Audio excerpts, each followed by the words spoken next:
موعد مباراة النجم الساحلي والجيش الملكي. تنطلق مباراة النجم الساحلي والجيش الملكي في دوري أبطال أفريقيا السبت 16 سبتمبر 2023 الساعة 2:30 بتوقيت المغرب وتونس والجزائر.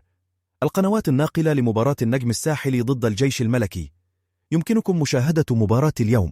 تنقل أحداث المباراة في الوطن العربي فضائيا على قناة BN Sports، وها الناقل الحصري لمسابقة دوري أبطال أفريقيا في الشرق الأوسط وشمال أفريقيا.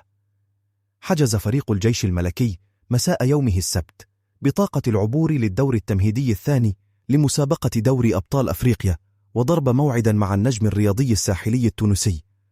وتأهل الجيش الملكي إلى الدور التمهيدي الثاني عقب فوزه على أسكو ديكار الطغولي ذهابا وإيابا بمجموع 8-0، فيما حجز النجم الساحلي مقعده في الدور ذاته عقب تخطيه للشباب قسطنطينة الجزائري بمجموع 3-0